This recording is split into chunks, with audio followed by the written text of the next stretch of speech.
Tuesday. Our semester test is Tuesday next week. I think I still have to add that to the list. Okay, but it's on Tuesday. So here's the idea. Today, I know we're on a shortened period. We have like 30-some minutes or so. The goal today is just do the first three problems in the practice guide. Have you guys try a couple on your own. Have me walk through one or two of them just to make sure you kind of know what you're doing.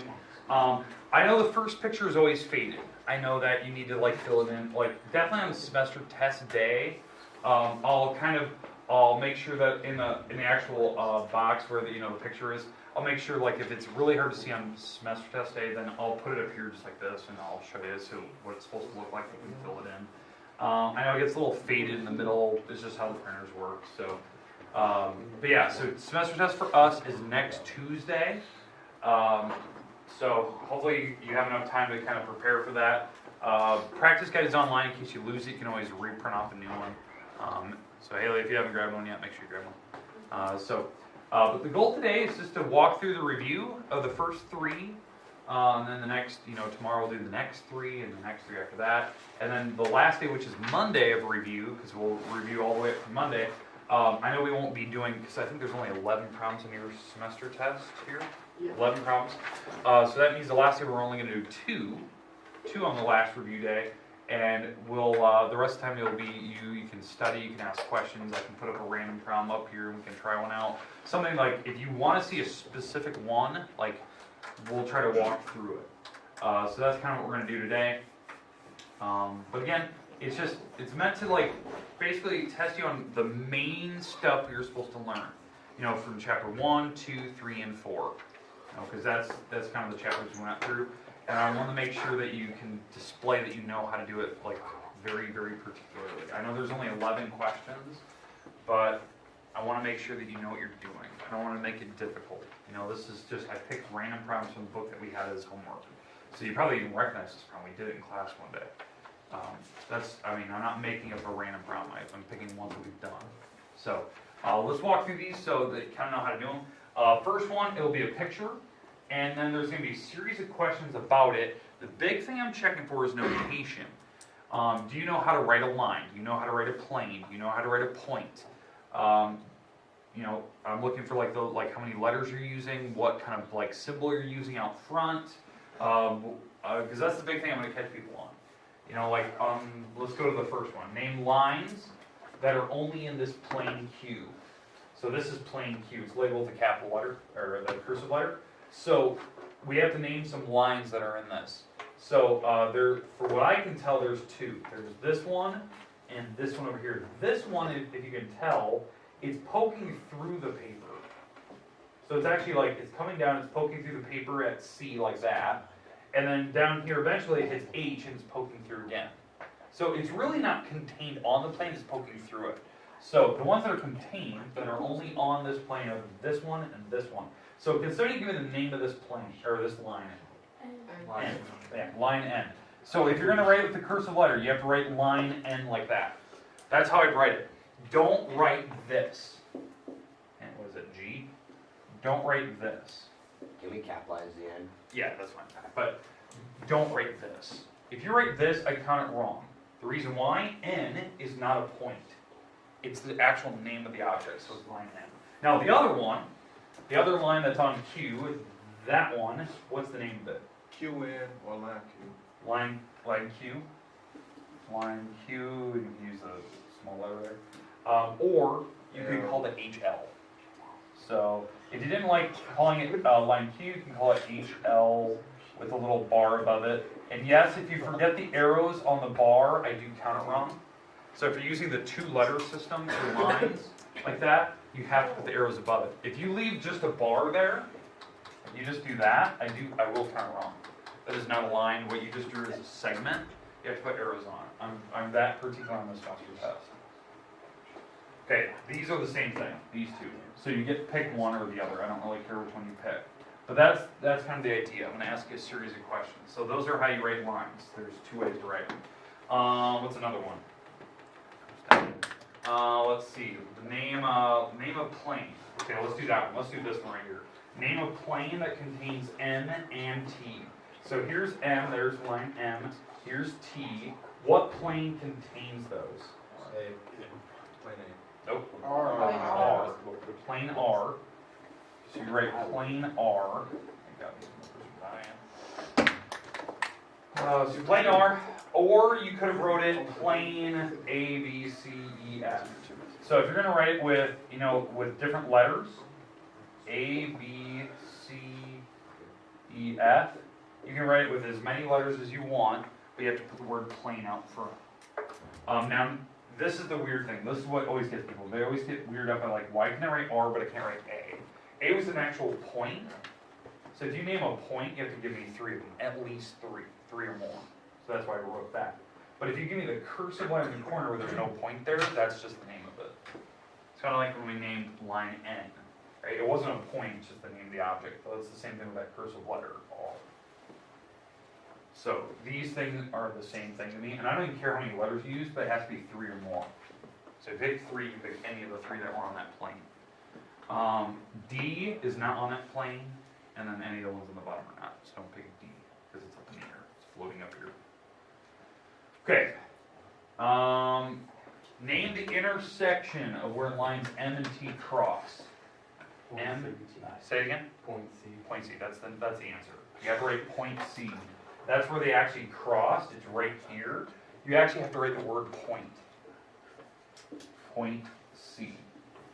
Lines cross at a point, planes cross at a line. That was actually a theorem we actually had. Okay, questions, comments about what I'm looking for, like how specific I'm looking for answers.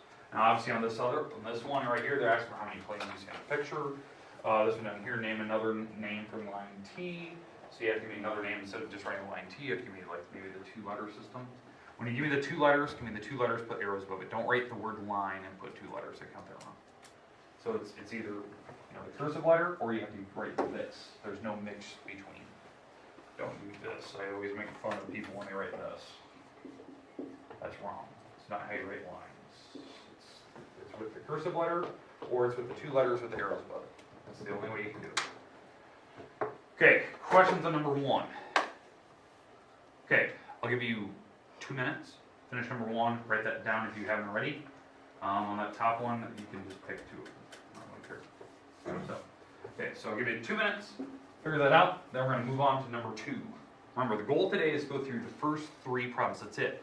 It's to slowly build up so you know exactly what to do in your semester test. But I'm going to catch people on line number 1. On number 1, I'm going to catch a ton of people because they're going to forget to put arrows on the lines. I'm going to count them out. You're going to miss a ton of points. Because I know one of the problems asks for name all the lines. Right? Could be 5 lines there. So if you don't give me arrows, you just missed 5 points. So think about it.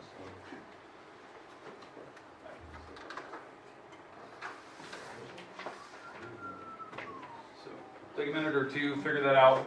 Figure out that second and that 5th problem there. Again, I have this on my website. It's on the 3 days leading up to break. Plus, now you have a physical copy in your hand. In case you lose it, you can always reprint one off in the media center. You got those grades in over break, didn't you? I don't think I got your guys' class. Oh, yes. No, I don't think so. No. Okay. That'll be going in. They're sitting right here, actually. When will they be in? Probably today.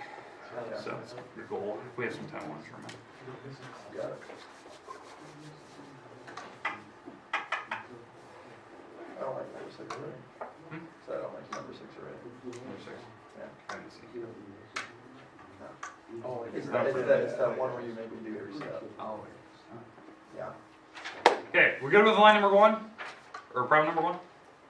Okay, let's move on to number 2. Move on to that one. Okay, again, remember, notation is a big thing I'm checking for.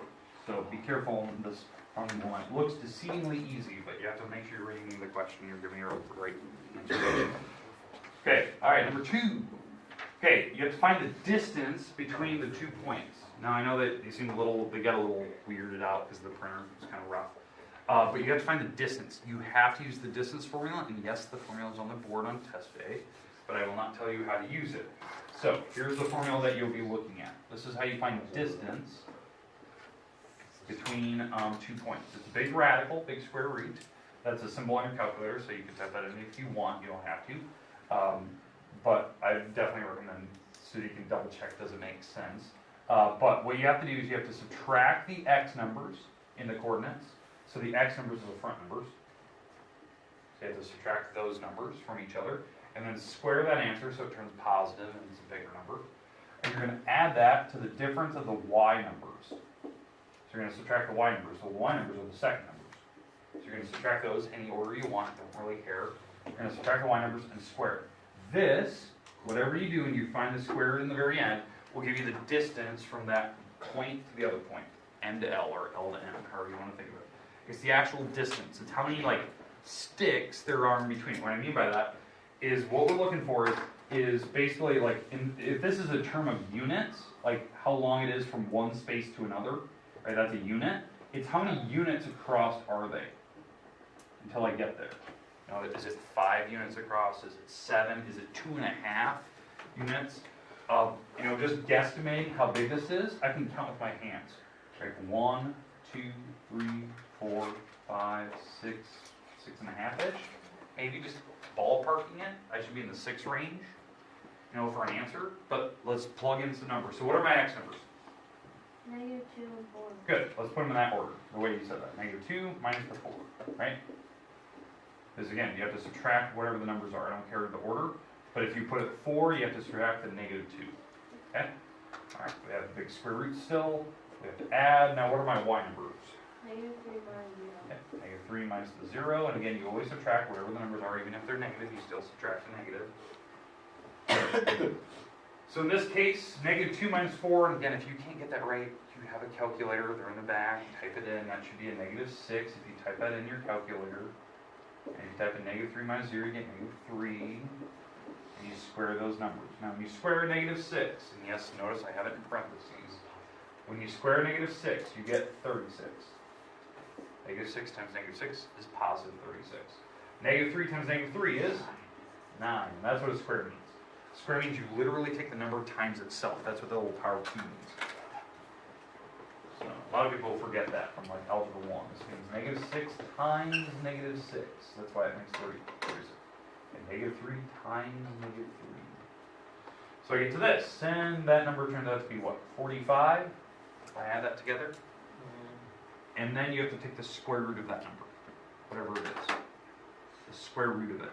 The square root, if I just guesstimate it without even typing it in a calculator, square root of numbers are when you have perfect numbers, right? The square root of 36 is one number you take times itself that would give you 36. Well, 6 times 6, so the answer would be 6, right? That's the distance, that's the number, that's the square root of 36. 49, the square root of 49 is 7, because it's 7 times 7, so the answer would be 7. Right? That's the square root, it's the one number that repeats. So my answer is in between there.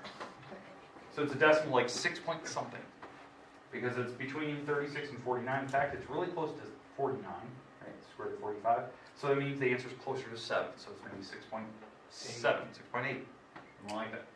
Right? And I said, I guesstimated in my head before I even started, just using my fingers, how long that thing was going to be. Because this is my units, right? That's how long a unit is. 1, 2, 3, 4, 5, 6 point something. I can guesstimate it. Okay, questions about how to use that distance formula? Yes? How far would you like us to go on decimal? Oh, 1 or 2. Okay. I don't really care. As long as you're showing me the work and you get down to some rough guesstimate what you think it is, that's fine. And again, yes, your calculator can do that. You just type in the square root of 45 and enter, and it gives you 6.8. Okay, questions. And again, why I'm doing this is just what I'm doing in my head to guesstimate it because I didn't have the calculator on. But that's what I expected. Again, the formula will be on the board. We've done it a lot. I mean, there was one particular section in the book in chapter 1 that's all we did. We just found distance 20 different times. Okay, questions with number 2. Good. All right, let's go to number 3 now. Number 3, our final and last problem of the day. And again, yes, that formula will be on the board the next day. There'll be some marbles here, probably. I'll try to keep it out of the way in case I need to put the practice guide on the semester test up here on the projector. I'll pick the formulas up on the board. Okay, let's go to number 3.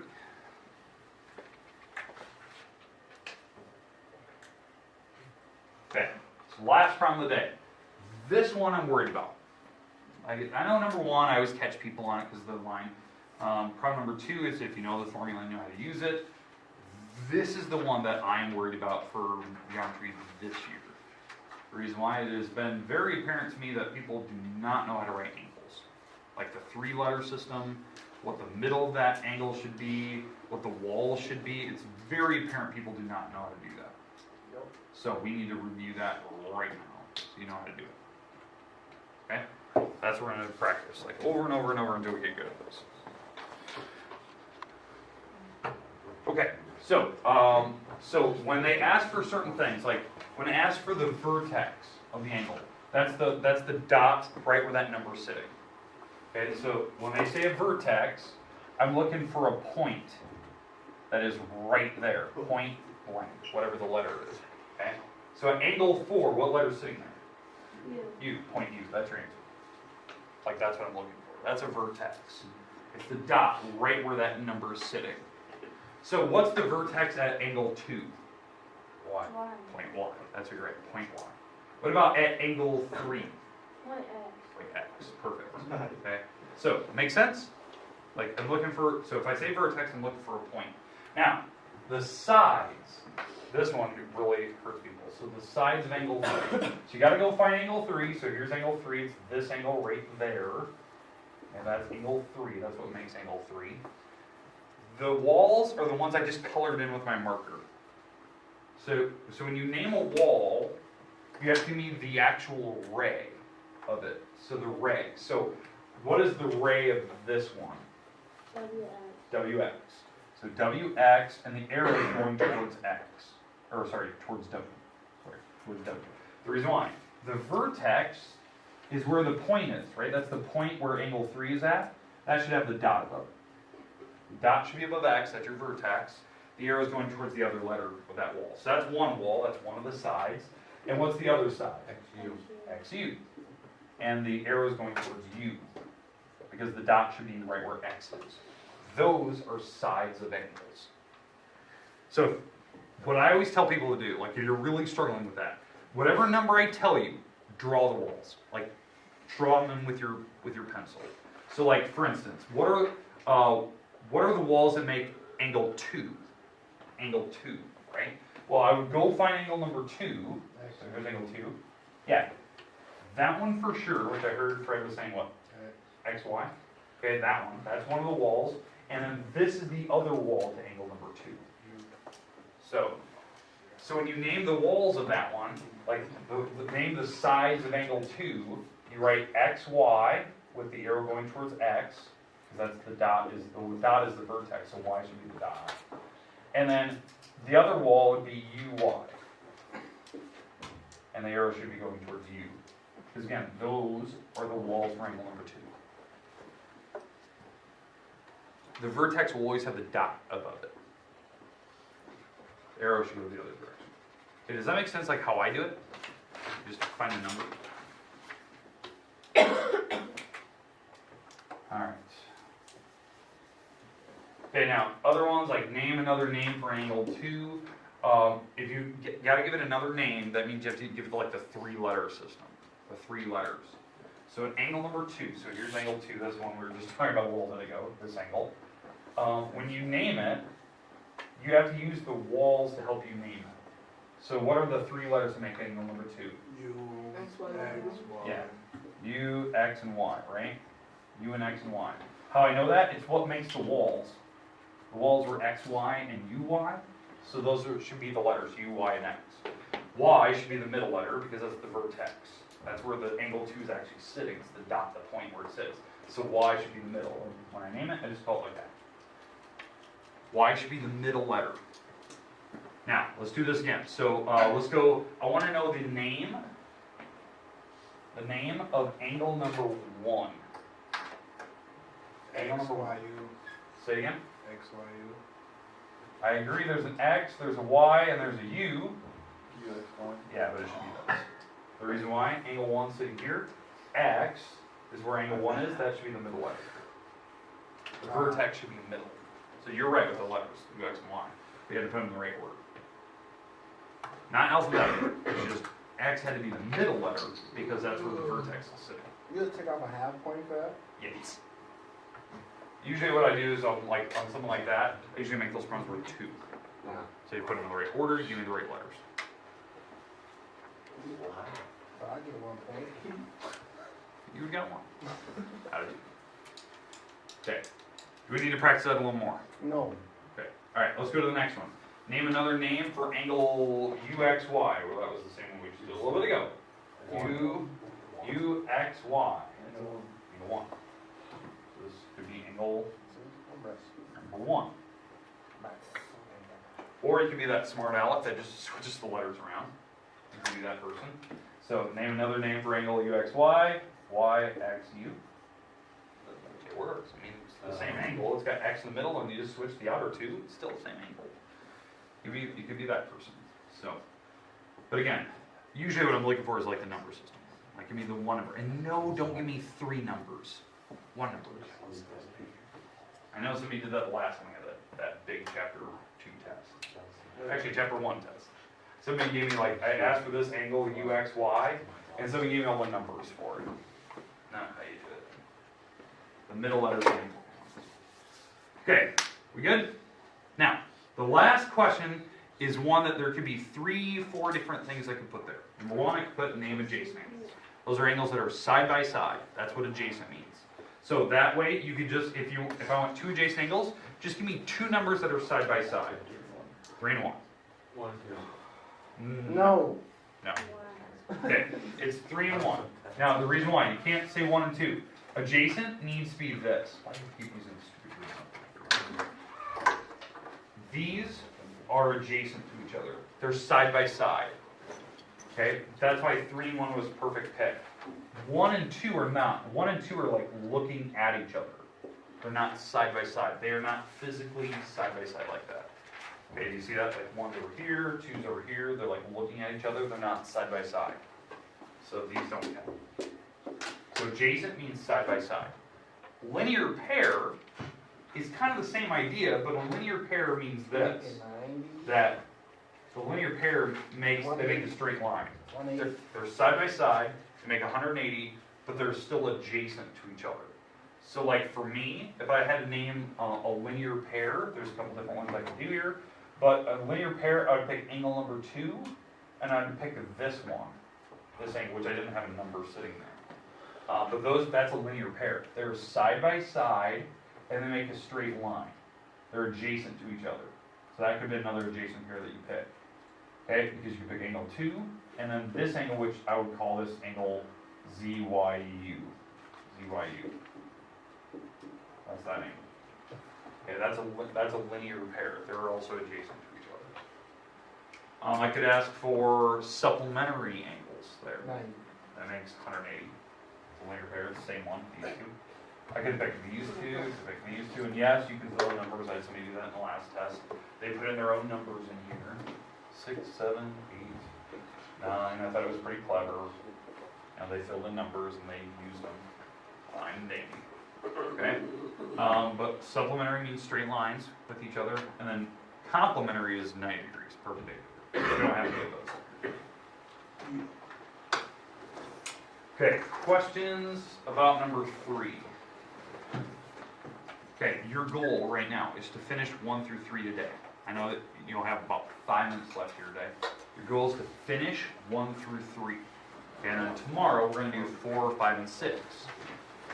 Friday we'll do 7, 8, 9, and then Monday we'll do 10, 11, and then we'll kind of review whatever problems you'd like to see.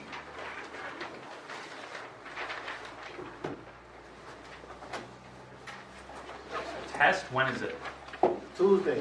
Tuesday. Again, I'm going to try to enter some papers here as you guys are working. And if there's anything that's missing, I'll let you know. I'm just going to require that any late work and stuff due by the day we take the semester test, Tuesday, Wednesday, another time frame. Weather permitting. So, I don't think we're supposed to get any bad weather. Weather permitting. I hope you do. There you go. Yep. If you want me to hold on to yours so you don't lose it, I will. you want to take it home and study, it's all by all means, this is yours. I do want this turned in though. This will be turned in, Tuesday, and this will be graded. I will give you a few points for this. Okay? Because you are spending time doing it, and it should be easy points because we're literally filling out half of it in front of you. You should not get those.